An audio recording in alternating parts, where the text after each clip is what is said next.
Good morning, everybody, and welcome to Coffee and Football, presented by John Donovan and Longhorn Wealth Management Group. I'm your host, Blake Monroe, where I'm joined this morning by Bobby Burton and Jerry Hamilton. And a great show today, guys. 22 days away from spring ball. We got Tom Luganville from ESPN joining us later today. The NFL Combine starts today, I guess you could say. Obviously going to get going later on in the week, but a lot to talk about. But first, be sure to tell us where you're checking in from, what you're drinking. Bobby and Jerry both like to see that. And guys, I think we can put everyone at ease a little bit. You know, the past week or two, we've had a lot of Tashard choice. Could he be going to Georgia type questions? Well, they have hired their running back coach and Georgia Tech wide receiver coach, Josh Crawford. He'll be heading over to Athens. Jerry, what do you know about that? Yeah, I think a former high school coach in the Georgia and the Atlanta area. They also hired James Coley, it sounds like, as wide receivers coach, right? Wow. So Kirby continues to plant his flag in Georgia and the state of Florida. That's the important thing to know with those two hires. I think they're two solid recruiting hires for Kirby Smart, which he doesn't make many mistakes in recruiting. So really good hires there. I was told last night, actually by two people yesterday afternoon, evening on my drive up to Dallas, that they would be very surprised if the Tashard choice went to Georgia. And I put that on ontexasfootball.com. So that's that was pretty much falls in line with Georgia's hire. I think that was a smart hire by Georgia. They continue to plant that in-state flag and then south to Georgia. I'm south to Florida. So we'll see what goes on from there. But those are Georgia's hires. We have a bunch of news, man, today. A bunch of recruiting news. I just posted a smorgasbord of notes, recruiting notes and nuggets on ontexasfootball.com. On Texas football broke news yesterday that Jackson Christian, the offensive lineman out of Port Neches Groves, Britt Rasco, if you're in the chat, Jackson Christian will visit Texas June 21st through 23rd officially, A&M the 14th through 16th officially. He'll also be at Texas A&M for an unofficial April 6th, Texas April 13th. So where's this recruitment headed? There you go. That's where this recruitment's headed as of right now, headed into the spring. It's going to be A&M or Texas for Jackson Christian. Texas offered way before, but A&M gets the pass because they have a new staff. Then we broke the news that Jonte Newman, offensive tackle out of Bridgeland, there in the Cypress area, is going to officially visit Texas June 14th through 16th. Newman told me that Sunday afternoon. So again, that's two of the top offensive line targets now have official visits scheduled, which that means John Mills is coming in the 14th through 16th as well. Tyler Thomas should be that last weekend in June. Michael Fasusi should be that last weekend in June. Fasusi will also be on campus April 9th. So you see there the offensive line recruiting kind of coming together as far as the spring unofficial visits, then the June official visits. And then, I went to a track meet Saturday, the Sam Mosley relays out in Humble. Zion Williams, talked to Zion Williams for a while, and my takeaway was LSU 1A, Texas 1B, A&M 3, TCU 4. That was my takeaway. That's headed into the spring. So much can change. Zion Williams will be at LSU on March 9th. LSU's massive recruiting weekend. Dylan Battle will be there. Tyler Thomas, I believe, from Dickinson will be there. Some guys in Florida and Georgia that I've talked to are planning to be at LSU that weekend. That's their big weekend. That Zion Williams will be there. I think he'll be at the Texas spring game. Most likely, he'll definitely take a June official visit to Texas, LSU, A&M. His official visit is set to TCU. TCU's trying to get in early. That's the first weekend in May. So I think Jonathan Cunningham from North Crowley is also scheduled for the first weekend in May. So TCU is going to try to kind of see where they stand with some of these guys early in May, which I think is smart when you're going up against the Blue Bloods in recruiting. Hey, Jerry, your article this morning was unbelievable. Phenomenal. Just unbelievable. A lot of news and notes. If you don't read it, look, it's free. Go to the message boards, go to the community page, go to the news page on Texas football. Absolutely free. And I'm telling you, Jerry, Smorgasbord is right, because it was kind of, you could pick anything you wanted to read about this morning. It's just terrific stuff.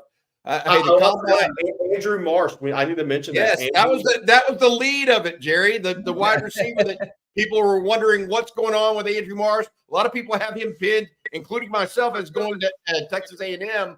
But you're saying, hey, Texas has kind of flashed here a little bit with him. Yeah, well, Andrew Marsh told me he's an unofficially visiting Texas March 25th. He made a junior day visit to A&M in January, did not go to Texas. So we'll see. We'll see how the board shakes out. It's interesting. I had a conversation with somebody that I was plugged in to receiver recruiting yesterday afternoon when I was on the road, and that person kind of predicted Khalil Lockett ends up at Texas. So we'll see. We'll see what happens with these numbers. I mean, Kelshawn Johnson, Khalil Lockett, Jamie French, the 5-star out of Jacksonville Mandarin, they're all coming to Texas April 6th. That's significant because that's when KJ Lacey's going to be there. Multiple offensive linemen, John Mills will be in that. Multiple guys on April 6th. That's the big offensive recruiting weekend. Marcus Harris from Mater Dei is the spring game, and then a late June official visit. So all kids can't make it in the same weekends, but if Texas gets guys in April 6th, that's kind of telling as far as offensive recruiting, because they've done this before with Arch Manning. They brought in Arch Manning one weekend for the spring when the 2022 class of offensive linemen were all on campus watching spring practice. So you're seeing Texas do this again with offensive prospects here April 6th weekend. Yeah, it's getting to be that time. That's all there is to it. Recruiting is starting to actually take shape. Yeah. Right? I mean, we're giving you guys a bunch of names and have kind of inundated y'all with names, to be honest with you, whether it's offensive lineman, defensive lineman, whatever the position. And now it's starting to get to the point where we're starting to see who's who, and we're adding guys. I mean, you added a defensive end from Indiana yesterday that's got an official visit to Texas, Jerry. I mean, Myron Charles out of Port Charlotte in Florida, the defensive tackle, he's coming in as well, it looks like. So you right now is the time to kind of catch up on recruiting and get going, because I think the next month and a half, really, it's going to go hog wild is my prediction. Hey, we talked about, or said the combine starts this week. And Bobby, I know over on the On Texas football community page, you put this poll up here, and let me remove this so everybody can see. Sorry about that. You said, which Longhorn will have the best performance at the NFL combine?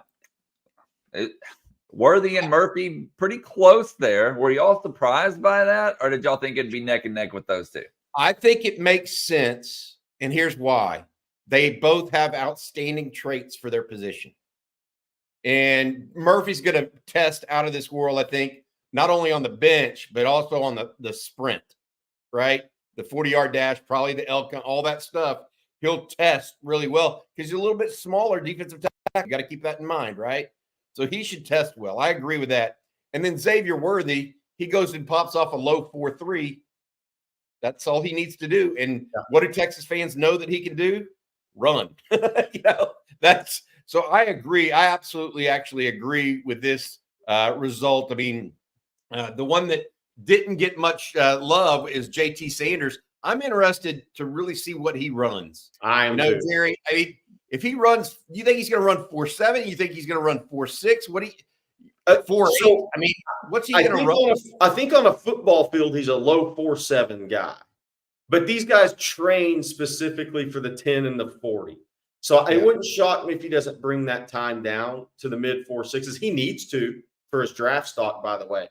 If he goes out and runs 4.72, 4.75, I'm not sure that's, he's not going to boost his stock that way. So I think the 40 times these guys train for it, truly train for it for the first time in their life over an extended period of time. Like, Bobby, you used to go to Nike camps. I'm part of the Under Armour camp, the series, have been for years.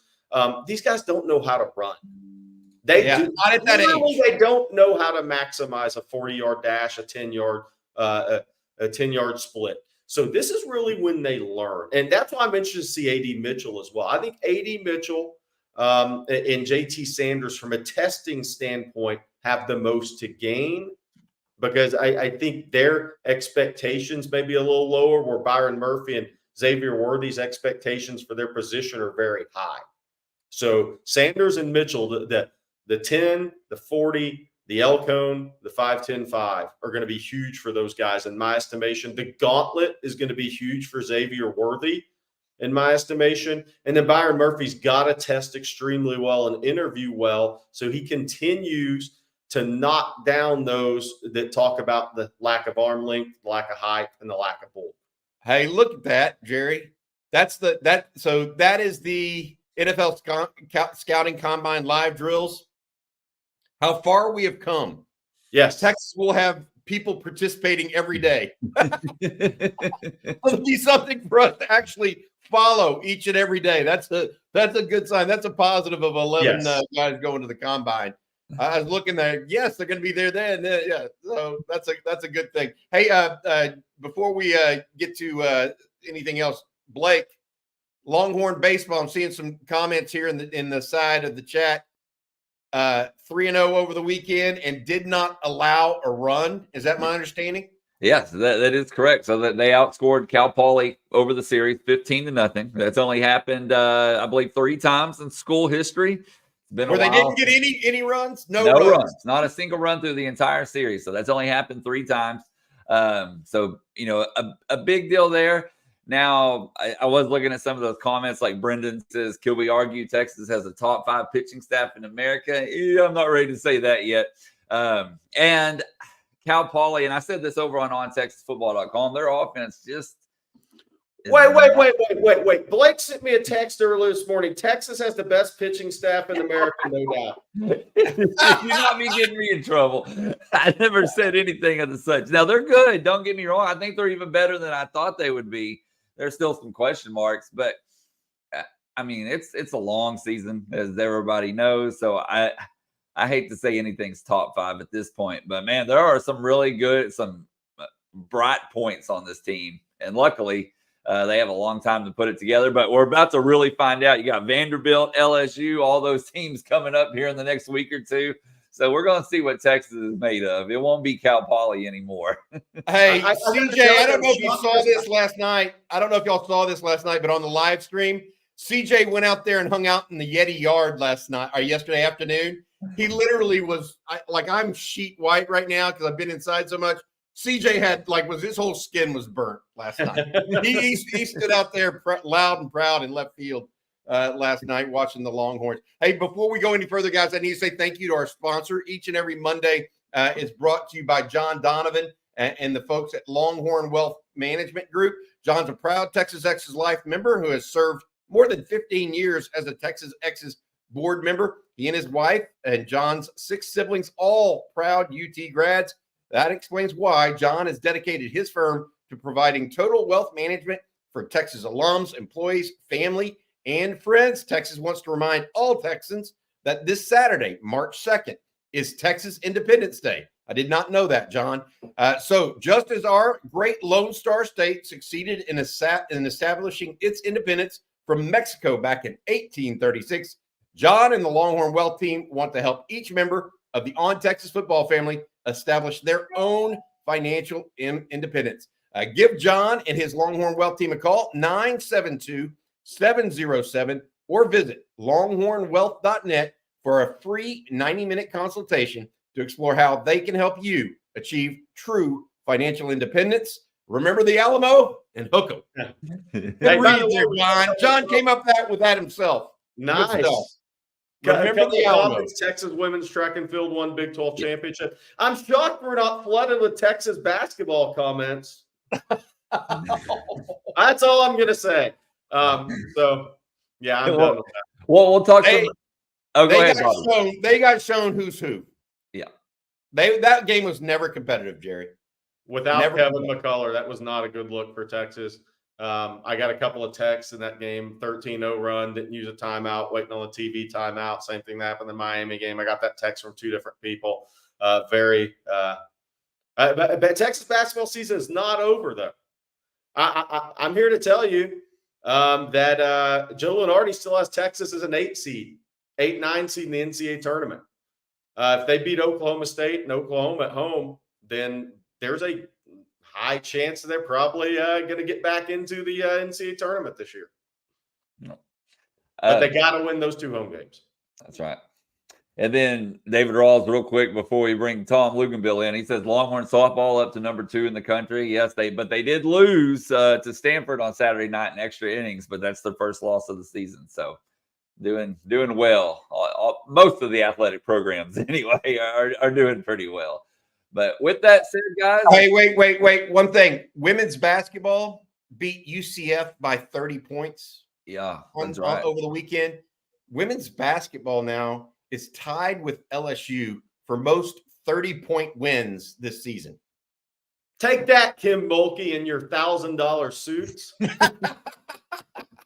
and on track to get a number 1 seed. Yes, so, they are. Without Rory Harmon, by the way. Yeah. Vic Schaefer may be one of the top 2 or 3 coaches on the Texas staff of Chris Del Conte's staff, the athletic director. He really may be that good. Okay, y'all. Well, I am going to bring in Tom Luganville from ESPN. And Tom, how you doing this morning? Good morning, guys. How are you doing this morning? Hey, Tom, I got to make an announcement here. Tom joined a club that you're in, Bobby. He now wears an offensive line number. He hit that number in age. Ew. Happy birthday, Tom. I'm officially a center. Yeah, I know, right? But I feel and act like I'm 12, so I figure age is just a number. So I'm pretty cool with it, to be honest with you. I love all the memorabilia there in the background. Tom, you know, what do we make of? Jerry and I were talking about this and said we knew you were coming on. What do you make of all this NCAA ruling stuff that's going on?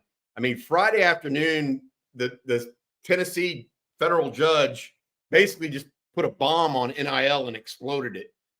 What do you think of this at this point?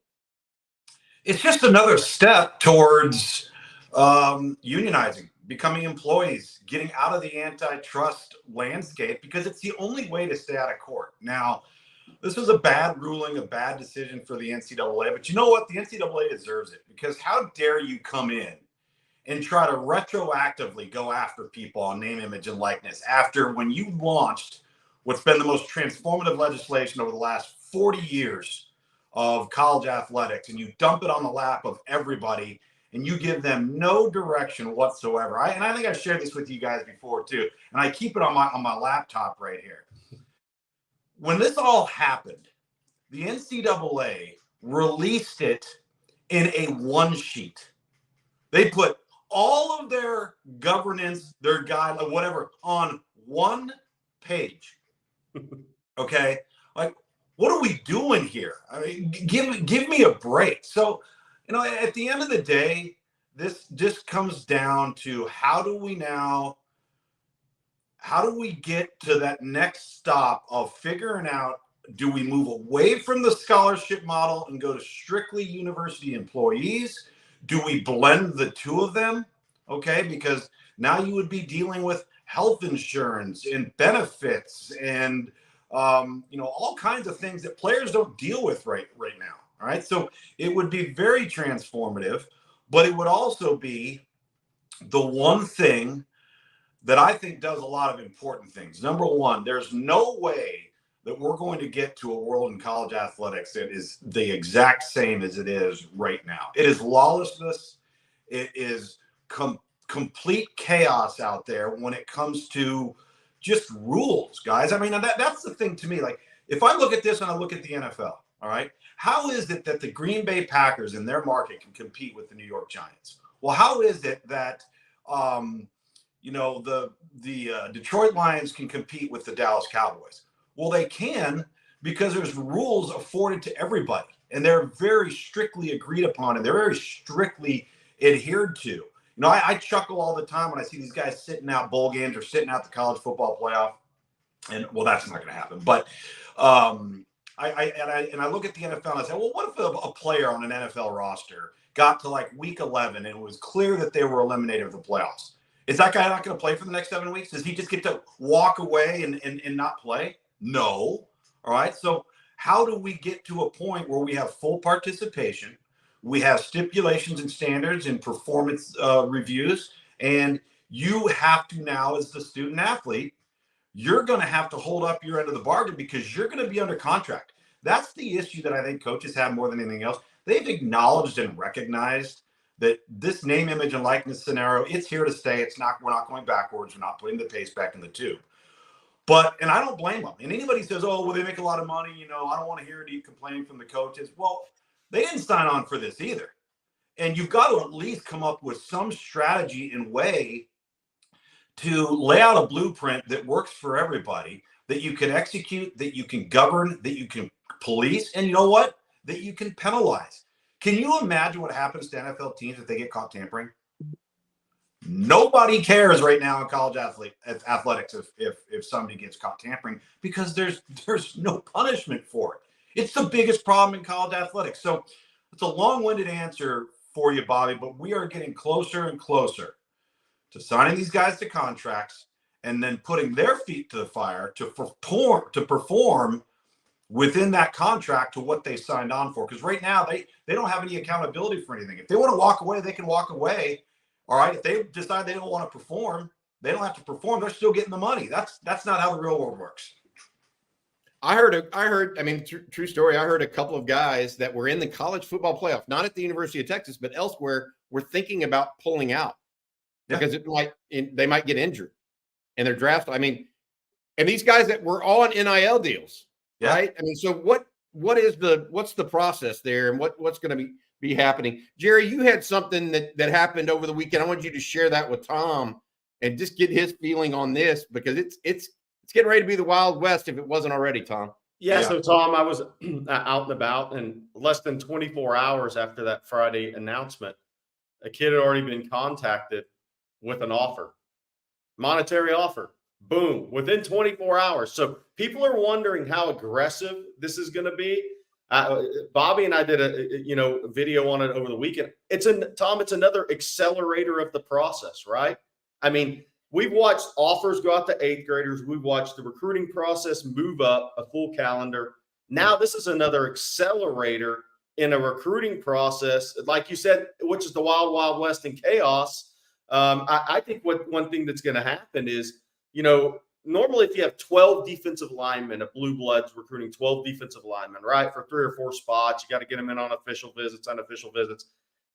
I can see those schools that are rung below coming in with the biggest offer they can make early and trying to accelerate to some of these kids' process away from some of these blue blood schools and accelerate that process and get them to walk away. Right. And it's just going to be interesting to see how much this does accelerate the process once again, because it's coming. Well, the problem with the acceleration of the process is not everybody's playing with the same deck of cards, Jerry. So right.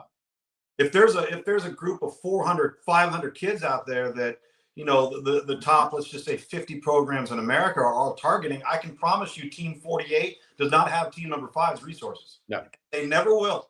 They never will. So there's never going to be any equity in all of this in terms of what are your resources to compete in this world? Like, or if I'm a Georgia, if I'm an Ohio State, if I'm a Texas A&M, I'm Oklahoma, whoever it may be, Clemson, right? I'm going to have distinct advantages, inherent advantages in this world.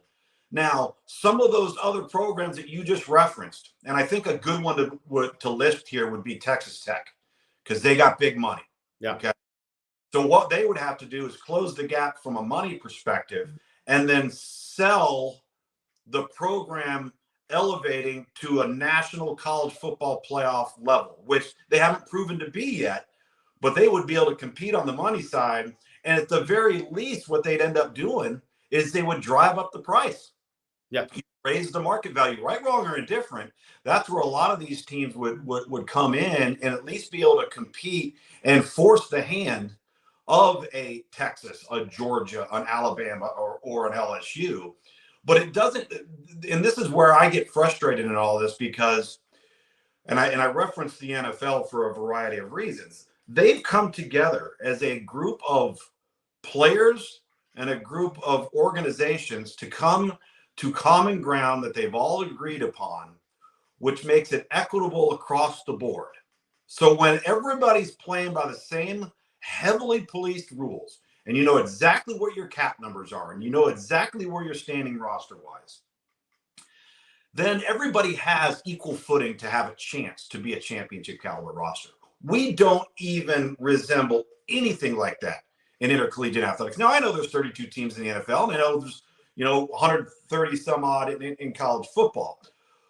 And I think this is another reason why eventually we're going to have to break away from the group of five, give them their own college football playoff, let them compete for a national championship. You can still schedule them and all of those sorts of things, but then it comes down to who the best teams are out there. But you've got to put everybody in some type of realm where they know they at least have a chance, an equal chance to compete. And we don't have that right now. And so all we're doing is furthering the gap between the haves and the have-nots, because financially, how are they supposed to battle in that world?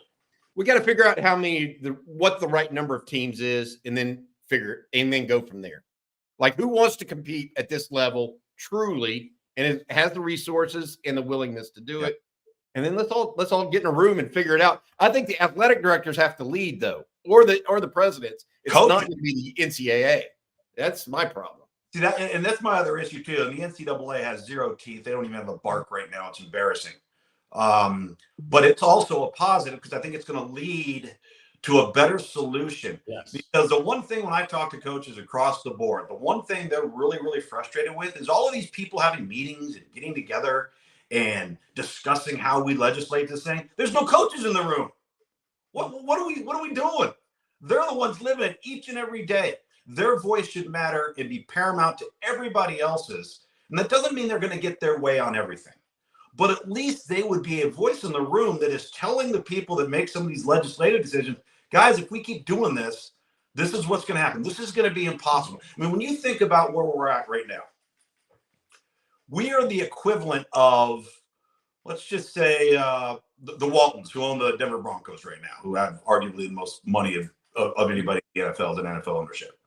And they decided that each and every year, on a year-round basis, they're going to go and say, you know what, Patrick Mahomes, we think you're pretty good. How about you come over here? And you know what, Calvin Ridley, you come over here. And, Aaron Donald, you come over here. And the player, after each and every year, can do it. No repercussions. They pay nothing back.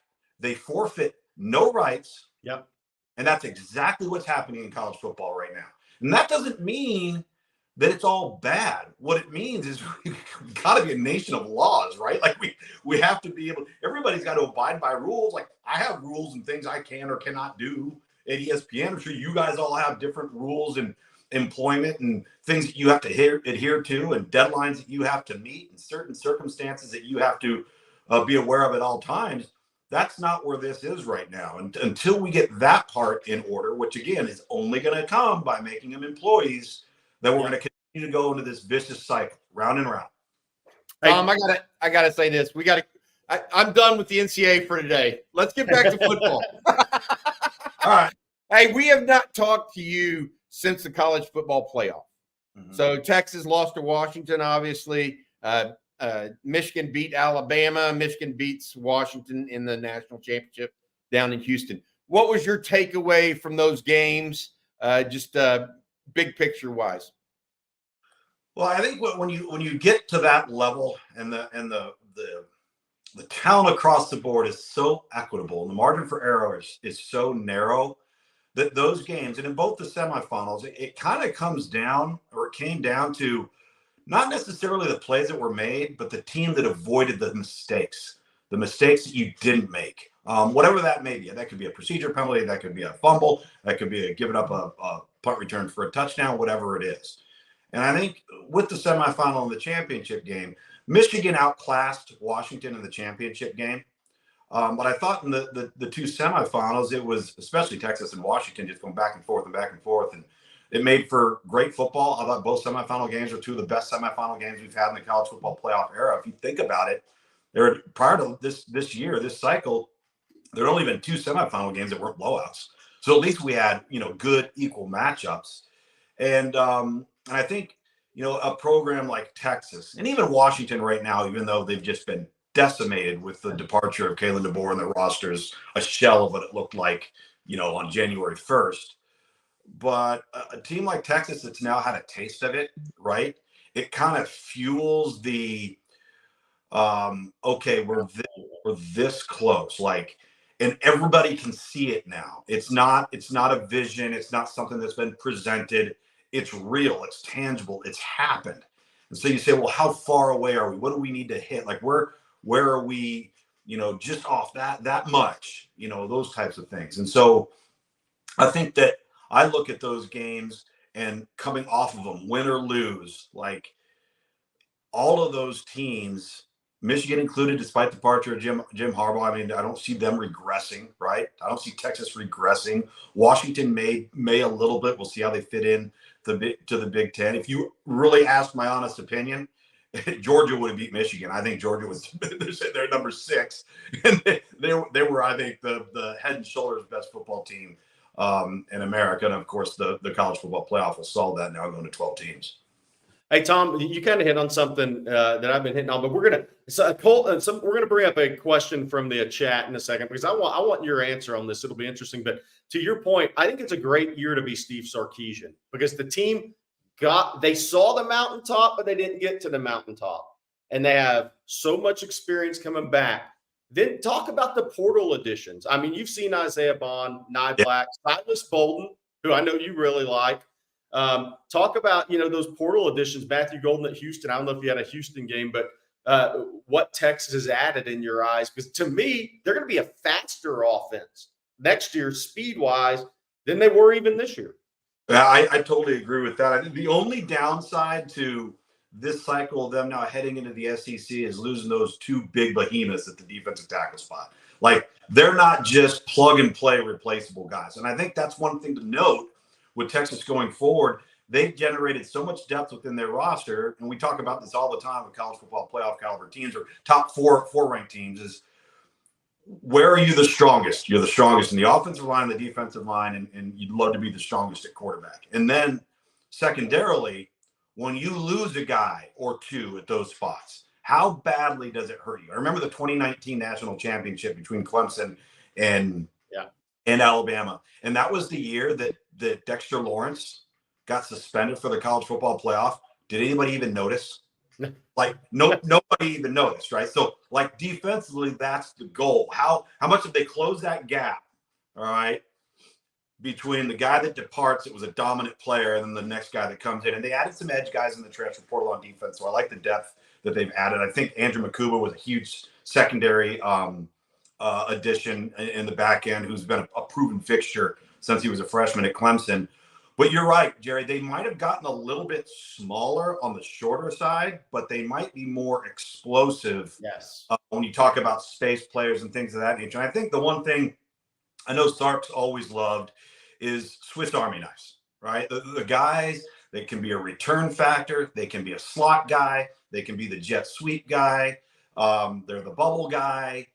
Then they're fast enough to go on the outside and take the top off of a defense. How do you incorporate all of those different guys to get them in space and maximize our best guy versus your most efficient guy? And, like I said, what they've given up maybe in height, they probably added in the ability to, even if you just took a 5-yard RPO stick route over the slot, that guy's capable of turning the 5-yard catch into the 80-yard touchdown. And, it makes you more dangerous. We know what they are on the offensive line. I've said this with you guys before. I think it's going to be exciting to see an offensive lineman go in the first round from Texas for the first time in 23, 24 years. That's head scratching to me. Like, every time that stat comes out of my mouth, I still don't understand it. But that means Clemson's really on the clock at that point, Tom. It's been over 30 years for them. No doubt. So, no, listen, I think that if you're a program like Texas, you're never going to live in the portal. Yeah. You're going to shop in the portal. And because you want the future and the foundation to be long-term, to be depth-driven, but you also have the opportunity to be a significant fixture at the high school level with the top-level players in the country, particularly at the most premium positions. And then you go and you add, a guy here and a guy there. What I think Sark's probably done as good a job of, and this is where I think Mike Norvell did the most remarkable job over the last 3 years, is evaluating the guy in the portal who is better than what you currently have, that's not going to come in and destroy your locker room. Like that's the thing. You got to ask the question, why is the guy in the portal? Yes. Is there a problem? Is it all about money?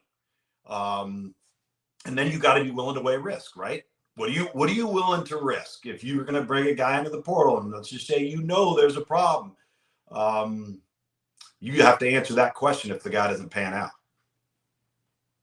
All right, Tom, we have a question for you here from Colton. This is the one Jerry was talking about. And Colton asked, Tom, who has been the most impressive recruit that you've seen in person? I'm going to get Tom's mind going on this because my initial thought when I saw the question was, I remember Tom, Craig Halbert, and I sitting there watching Jadeveon Clowney and saying, I've never seen anybody this size this quick ever in my life. But I'm just getting Tom started. Let's see where he goes. It's so easy to default to him. Yeah. Turned on the film, it wasn't fair. Like, right. Now when I say it wasn't fair, like he's playing tailback and he's almost 6'7". He's like 245. He's returning kicks. I don't know if you remember this distinct play. It's burned in my brain. Do you remember him going down on kickoff coverage? Yes. Absolutely destroying that. I mean, that made national news, that one clip, and if you were to ask me the most impressive, like without question, the most impressive, athletically, you'd have to say it's Clowney. But you wouldn't say it was Clowney if you were asking the question, who's the most productive recruit you saw? Because I love Jadeveon, but that boy loves to take a little break here now, every now and then. He disappears every now and then. But obviously he was a special guy. I would probably say, because I think he kind of transformed the position, I might say Julio Jones. Because not only was Julio Jones athletically just unbelievably impressive, like he was as advertised. When he decided to go to Alabama,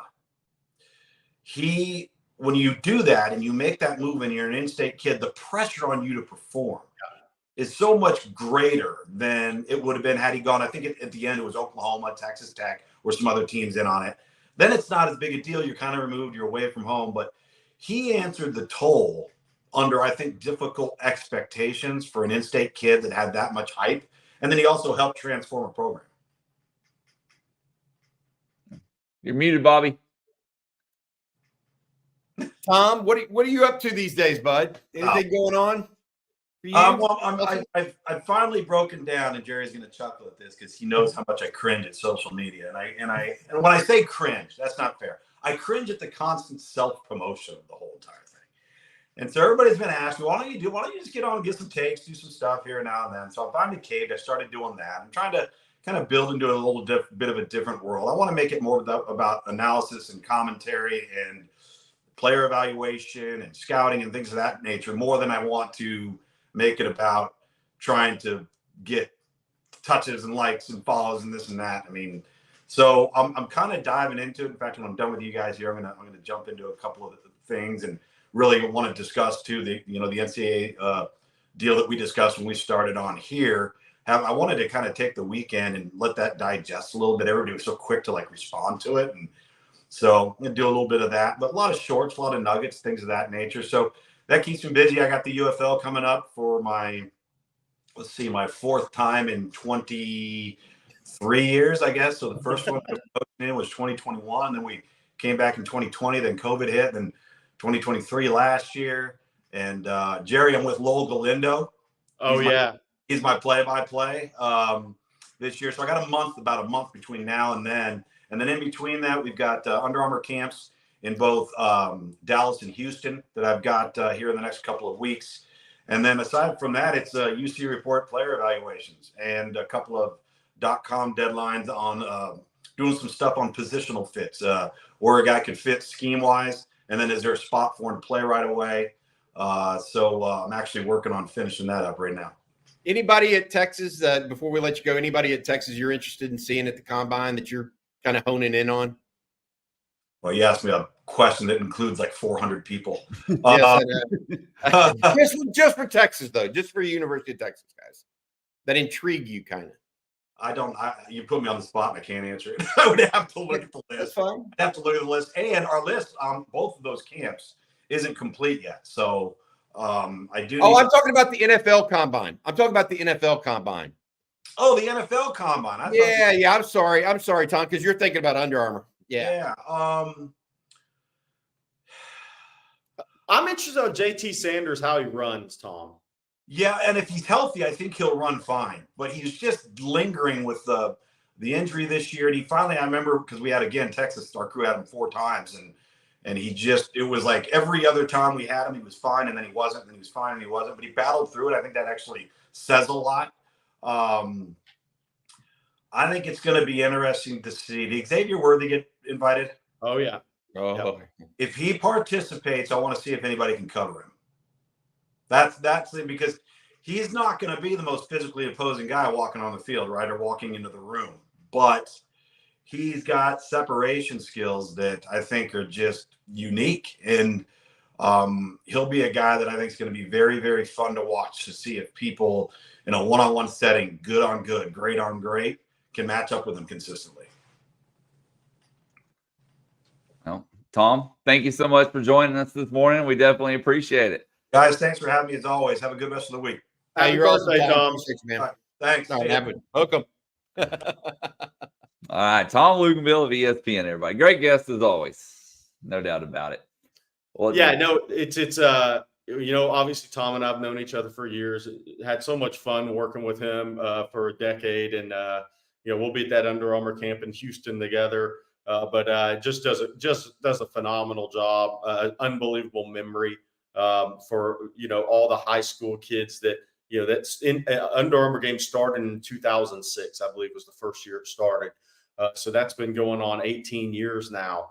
But he can, if we sat there and had a conversation, he could run off his thoughts on all those guys all the way back. So great guy to talk college football, recruiting with, the whole landscape. Well, Jerry, if you're ready. Of landscapes, here we go. Yeah, speaking of landscape, I need you to tell everybody about Manscaped. Man, what a transition of luck that was. 2024 is here, guys. It's in full swing, and that means it's time for a New Year's resolution check-in with our friends at Manscaped.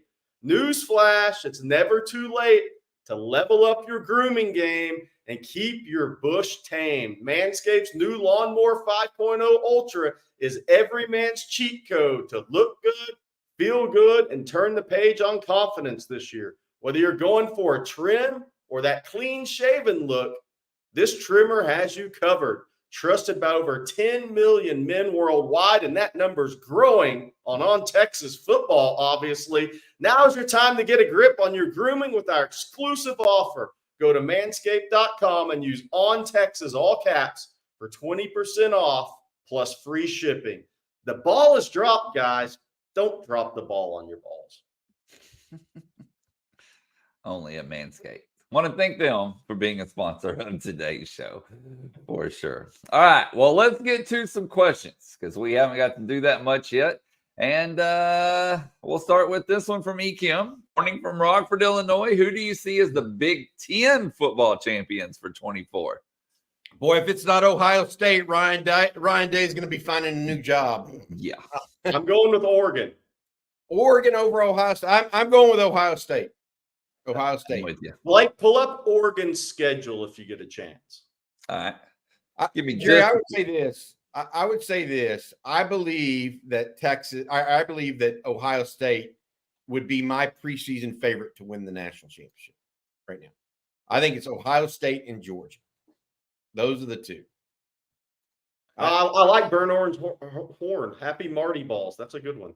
I think Oregon has one of the more favorable schedules next year to me in college football. If you look at them in Ohio, they get Ohio State at home. That they're at Michigan, not a bad year to play at Michigan. But when I was looking at CJ and I were doing some stuff, and I started looking at Oregon's schedule, I was like, my gosh, is that a favorable schedule next year? I mean, Oregon's got a great schedule in year one in the Big Ten. But what'll be interesting about the Big Ten discussion is both these teams we're talking about, new starting quarterback. Most likely first-year guy in the system, too. Dylan Gabriel at Oregon, and if Will Howard wins that job at Ohio State. So I agree, Bobby, with Ohio State. Roster-wise, I think Georgia and Ohio State are the top two in college football next year. I think Caleb Downs is a massive addition in the portal. Massive addition for Ohio State. I mean, he's going to be one of the very best football players in the country next year, no doubt. Yeah. I'm big. I don't know. I don't know people are making taking shots at Ryan Day, myself included, about being born on third base, at his head coaching job. But 2 years ago, they were beating Georgia in the fourth quarter. They had a field goal to win that game, right? And it went wide.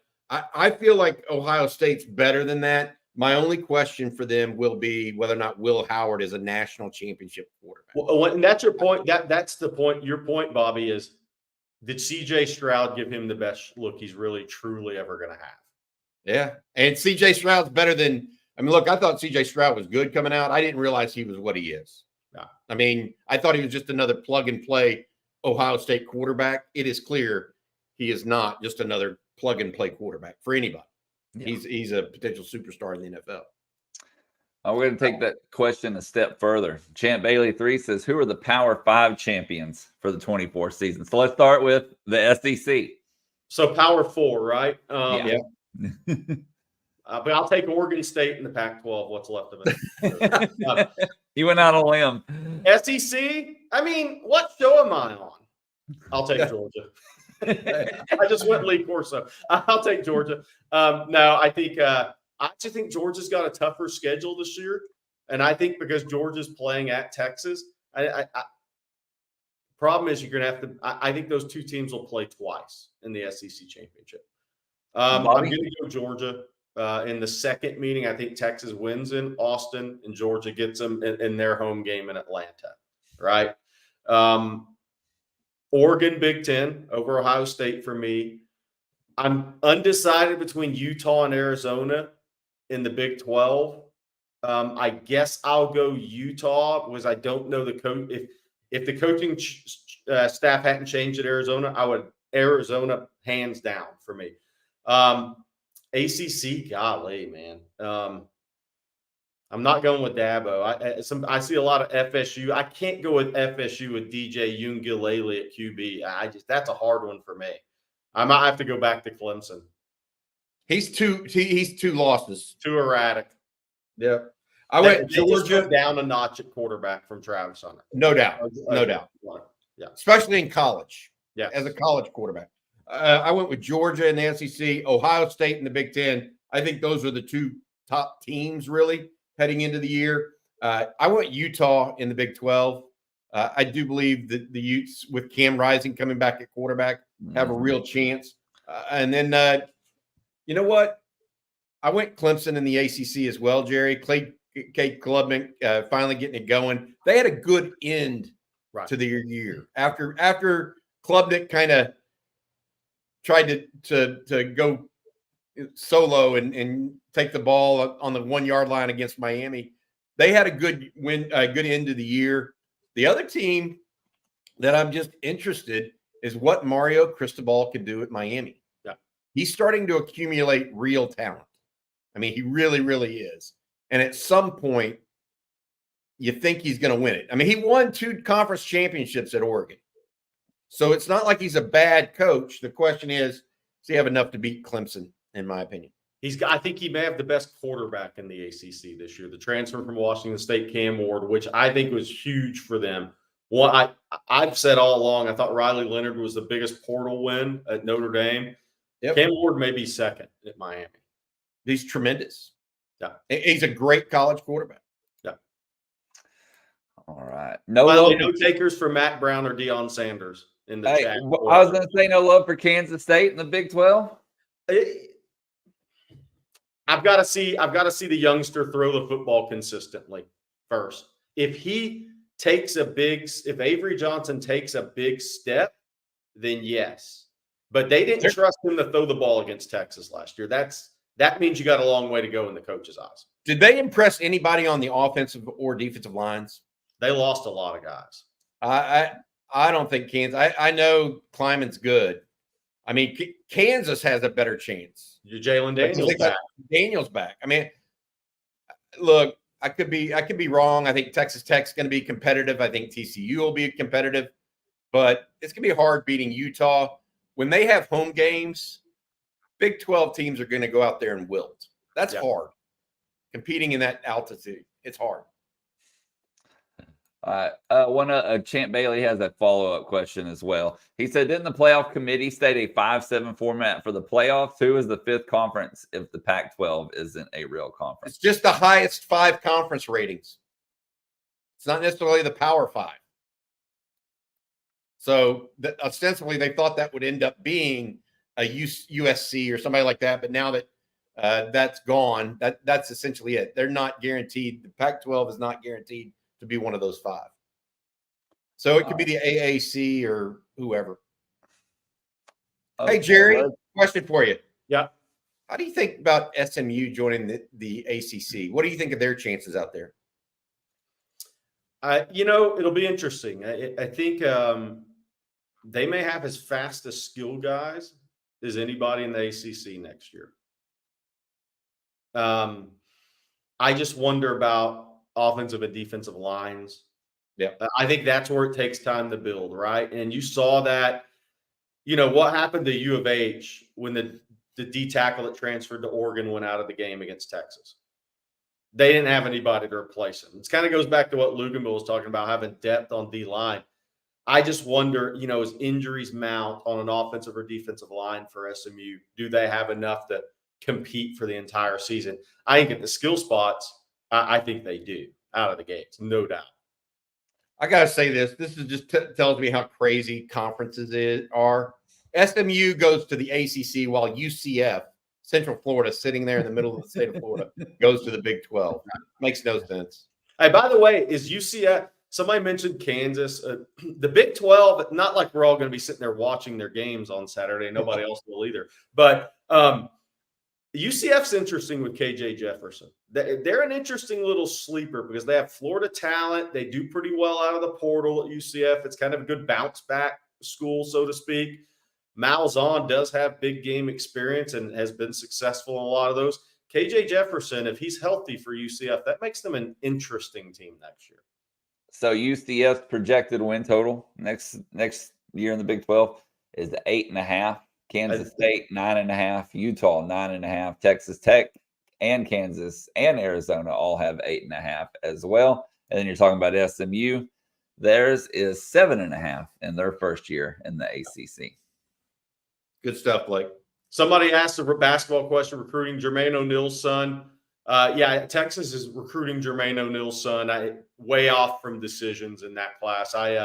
We talked about it last week, but I want to mention it again.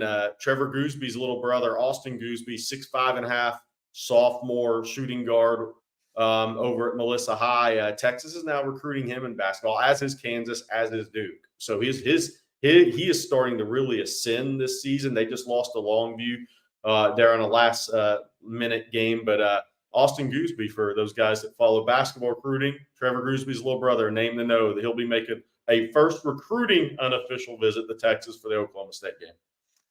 We're going to talk some Texas football here in just a second. Bobby, before we do, can you tell folks out there about John Donovan and Longhorn Wealth Management Group? Yeah, absolutely. John wants to remind all Texans that this coming Saturday, March 2nd, is Texas Independence Day. So just as our great Lone Star State succeeded in establishing its independence from Mexico back in 1836, John and the Longhorn Wealth team want to help each member of the On Texas football family establish their own financial independence. Let John, a certified financial planner who has spent more than 30 years providing investment, retirement, insurance, and estate planning services and solutions to his clients, help you achieve your own financial independence by building and optimizing your desired tax-efficient retirement income. Give John and his Longhorn Wealth team a call, 972-707-4900, or visit longhornwealth.net for a free 90-minute consultation to explore how they can help you achieve true financial independence. Remember the Alamo and hook 'em. Okay, guys. Well, we'll get to some of these Texas questions right now. Longhorn Football Edit says, who are the starting wide receivers if we played today? Well, since Silas Bolden's not on campus, so you can't pick him. Can't pick him. Yeah. So it's Bond, it's Golden, and it's Jonte Cook. No doubts. No doubts. You add Silas Bolden to that mix, and then you see whether or not there's a trust factor that amps, and if he enters that circle of trust. Then this next question comes from Colton. He says, do we see more four wide sets and less 12 personnel on offense in 24? I think it's going to continue to be multiple. I think, CJ and I talked about this in a video Sunday on Texas football, but I call it I stole the floor spacing from basketball and called it field spacing. Sark wants to space the field, and he wants to do it multiple ways. So the pony package Rod likes. I could see that with even Silas Bolden lining up as the other running back if you don't want to take a wide receiver off the field. I think Sark's got more toys to play with this year, so you're going to continue to see more versatility. He's going to do everything he can to not make a defensive coordinator feel comfortable on a play-to-play, series-to-series, game-to-game basis against the University of Texas. So I think he's going to continue to be very multiple. Bobby, I don't know what your thoughts are, but I think you're going to see a little bit of everything, but maybe not a lot of anything except the inside zone run. I'll just say this. I'm sitting here thinking, oh, yeah, they should go four wides. And I think to myself, well, that would mean fewer touches for Jaden Blue. Guy that runs like the wind out of the backfield. And so my take on it is similar to Jerry's and CJ's, and I think what Steve Sarkisian wants. He wants a lot of toys so that whatever he calls, it has a potential to house with whoever's touching the ball. That's really 2 years ago in 2022, they did not have that. They had more of that in 2023 with A.D. Mitchell, but even A.D. Mitchell isn't necessarily a catch and run guy, right? He's more of a catch downfield guy. Yeah. He's got a bunch of catch and run guys now. I mean, look, Isaiah Bond defines catch and run. Amari Niblack at tight end is much more of a catch and run guy than even JT Sanders, who got a lot of yards after catch this year. I think Sark's offense is going to try to look a little bit more like the Miami Dolphins. I think he's got those kind of weapons in the college game. And what's interesting to me, Jerry, is how does that fit in the SEC? Because they're going to be better on the defensive line there. The opposing teams will. And so you have to figure that out a little bit. I think what's a couple of things on that. I think it makes you tougher to defend in the SEC because it's all going to come down to Cam Williams, DJ Campbell, and pass protection.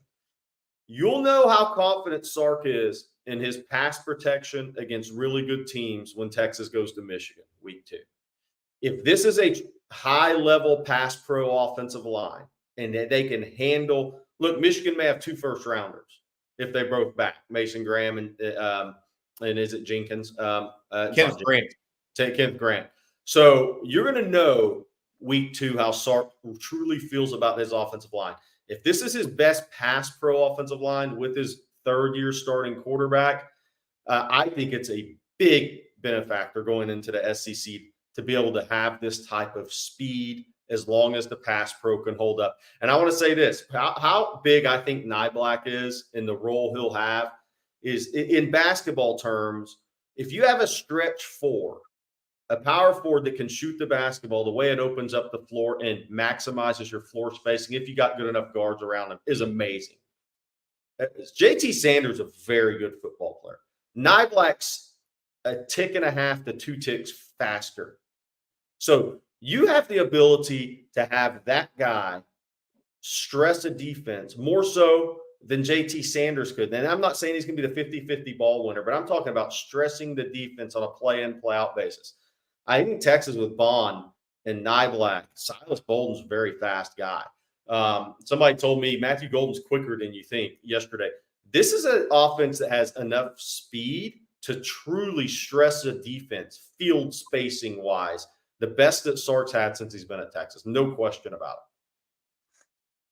it. Ski Breck says, while a slew of 4-star wide receivers sit the bench and never see the field, why do you still recruit from the high school level if this is the future at wide receiver? Of course, talking about the portal. Because I think that what Tom Luginbill said is right. You don't Texas wants to select from the portal, but shop from high school.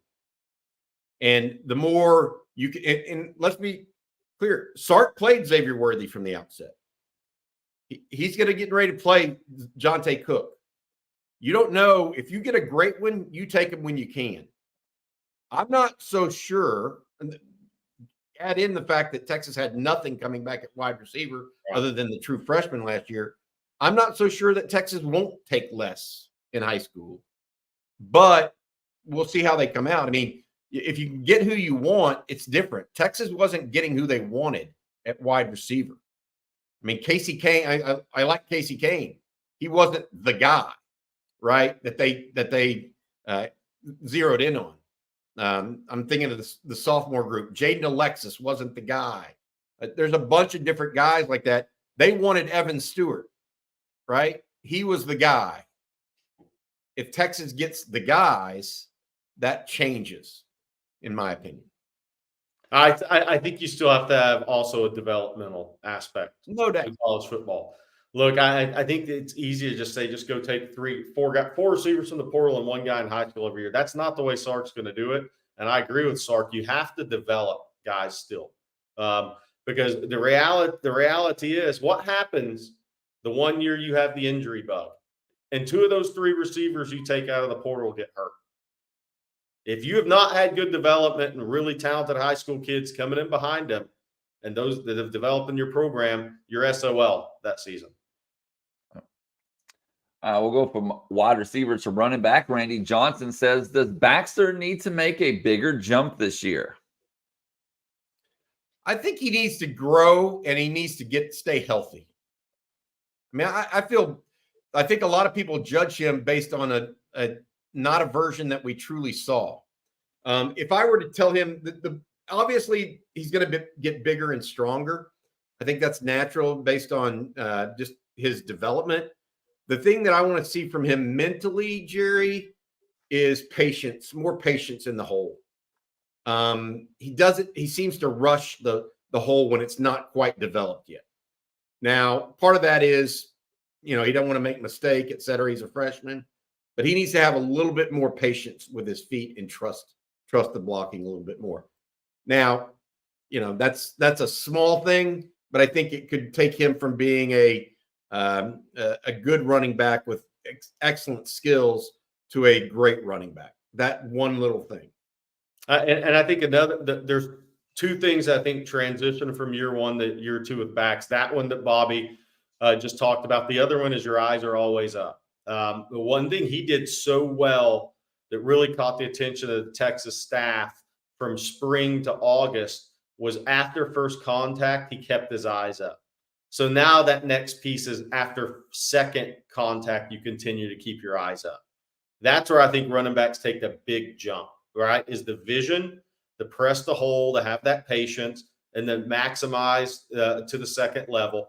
And then on contact, those eyes have to stay up. It's no different than a quarterback. Once he feels the rush and his eyes drop, play's over. Running back, after that first contact, eyes have to stay up. After that second contact, when the eyes stay up, you become a tremendous player. Okay, Corey J says, who's your player and also your position to watch this spring? I'm interested in the linebackers and Akana. I think that's one guy. Darian Gillette might be one that I would just say right off the bat would be someone that I'm hearing great things about behind the scenes that nobody really has seen yet. Other people they've seen. I'm going back through the list. I just talked to some folks over the weekend and late last week too. Gillette would definitely be one. Another would be Jamon Tapp. I've heard some promising things from him of late. So we'll see there. Alex January as a true freshman. I think I'm interested to see how he ends up this spring. There's a lot. I mean, that's the great thing. Tom Lugingerbill talked about this, what's the drop off once guys graduate? That's what I'm interested to see this summer or this spring. We need to see what the drop off is really going to be. And I feel like Texas has recruited well enough that the drop off is not going to be great. It may be big immediately, but over the course of the season, we'll see some guys step into larger and larger roles and play well. I'm also interested in Trey Moore. I've heard such good things about him from behind the scenes right now too, that we haven't seen him in a Longhorn uniform yet. Mine is linebacker for sure, because it was a big linebacker class in 23, and those guys didn't see the field much or at all, and they redshirted. Whether that's a foul to add on to what Bobby said, Samaje Burrell, it's a big spring for him coming up after a redshirt year. All that young talent at linebacker, who's going to step up? Is that Akana playing kind of a combo hybrid linebacker edge? Who's going to step up this spring? That's going to be big for Texas. I mean, Kendrick Blackshire is an experienced guy in the middle, but not a heavy snap guy. So these young linebackers a couple of those guys are going to have to step up. And on Jamon Tapp, I want to say this as Isaac Darden says, we're tapping in the tap here a little bit. So I went to see Tapp in high school down in South Louisiana, Ascension Catholic. He was as raw. Him and Jere Bledsoe were the two most raw prospects in that class coming out of high school.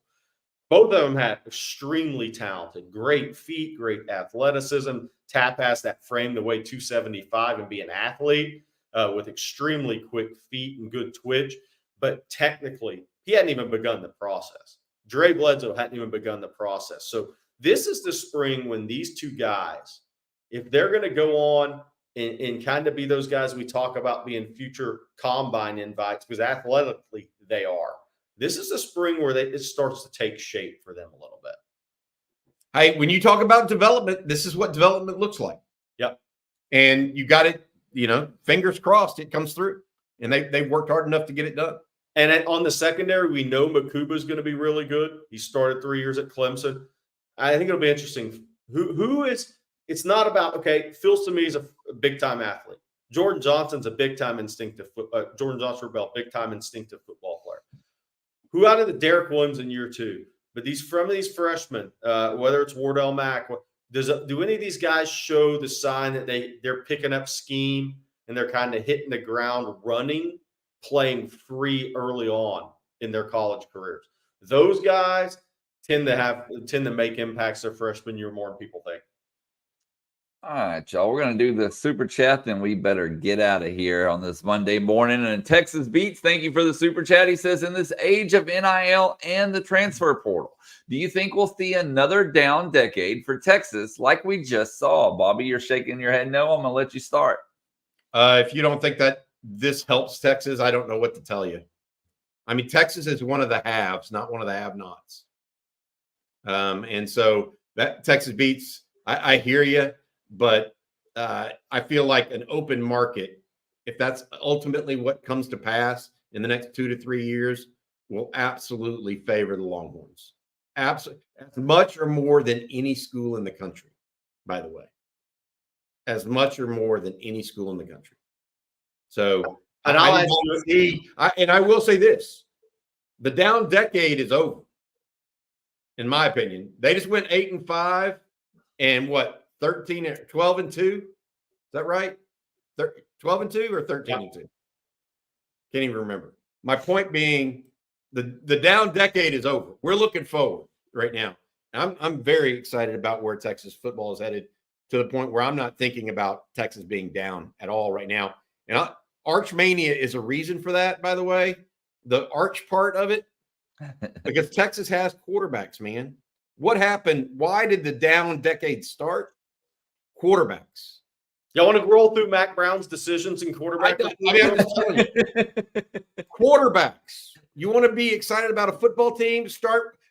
The Houston Texans for decades didn't have a quarterback. They didn't do anything. They get a quarterback, they're good. Texas has Quinn Ewers right now. Arch Manning waiting, KJ Lacey, Trey Owens, both good prospects. Sark's going to get quarterbacks. That's as long as he does. It's not going to be about a decade. I'll just put it that way. Yeah, so that's Bobby stole what I was going to add on to that. Is I really think college football is Major League Baseball. I think that's what it is as of right now. So the Yankees, Dodgers, you name your team, right? They have the biggest bats to swing in NIL. Okay, but to Bobby's point, I think Texas has 2 number 1 pitchers. Look, I mean, I think with Quinn and Arch, okay, that's a good place to be. If you continue to have 2 number 1 pitchers, where if your starter goes down, you got a really good replacement, and that replacement takes over. He's an NFL prospect, and if that guy gets hurt, then your guy that comes in is a really good player as well. If you continue to have 2 number 1 pitchers, you're going to win a lot of games with the power that Texas has right now. Yeah, no doubt. Well, because look, I mean, here's the reality. You look at Georgia this season. If Beck goes down, what does it look like at quarterback for them? That's going to be interesting. Vandegrift, he goes to Kentucky, right? Rayola flips to Nebraska. Their quarterback room probably wasn't what they thought it was going to be headed into next year headed into spring football. So just something that it's hard to have 2 good quarterbacks. And just think about Texas the last 2 seasons. You need them. Very true. Well, I said we were going to get out of here after that question, but I lied because another super chat came in. V Brown, thank you for the super chat. It says, entering the SEC, how worried are you about the interior of our defensive line? I'm not as much as most people. I think Texas has recruited well. I think there's some factors into that. When you're better on the edge, I think that helps offset a couple of key losses on an interior, right? I think Texas. I don't think Texas is where Georgia's at, clearly, but Kirby's in year whatever. But I don't think the drop off is going to be as big as people think, because I think everything else around it's going to be better. Now, is there a Georgia that returns 4 offensive linemen that started their bowl game and they're all going to be draft picks? Does a game like that come into play? Michigan, we don't know what their offensive line is going to look like. Look at the schedule Texas plays too. I mean, Oklahoma replaced their whole offensive line. A&M, they better get better there. I mean, that people talk about Texas interior D-line, A&M's offensive line. They better figure that out quick in like a few weeks. But if you look at Texas' schedule, it's not a bad schedule to lose Sweat and Murphy. But I think they'll get somebody out of the portal, guys, after the spring. And I think they're going to be better than you think. I talked to somebody on Friday. Run defense is a concern of the coaches. So we can say how much is it versus to Jerry's point, it's a relative conversation. They're not vacant or void of talent at the position. But run defense is a concern for the Texas coaching staff. There is no doubt about it. Jerry said they're going to try to get 1. They could take 2 more defensive tackles out of the portal. That's how big a potential concern it is. Okay. So that's number 1. Number 2, it a lot depends on a guy like Dre Bledsoe and Sadir, and Sadir Mitchell and Alex January. And how good are they? They don't know yet, really. I mean, Bledsoe's trying to come on, so they know what they have in him, but is he going to blossom? Right? They know that he has got the world of talent, but is he going to be 300 pounds and actually be there every day? They don't know yet. And so I think they're concerned about run defense in general right now. Okay, guys. Well, that's going to do it for today's episode of Coffee and Football. We want to thank John Donovan and Longhorn Wealth Management Group, along with Manscaped, for sponsoring today's show. Thank you all for tuning in. Thank you for the super chats. Sorry we didn't get to all the questions, but you can head on over to ontexasfootball.com, and we'll continue to keep that discussion going. You can get your recruiting information, your team news. As Jerry said at the beginning, he dropped a whole smorgasbord, I think was the word that you used there, of recruiting info. So if you haven't read that already, go over to ontexasfootball.com and check it out. It's free. And if you haven't hit that like button yet, we would definitely appreciate that. And subscribe as well. Ring the bell so you're notified anytime we post a new video right here on the On Texas Football YouTube channel.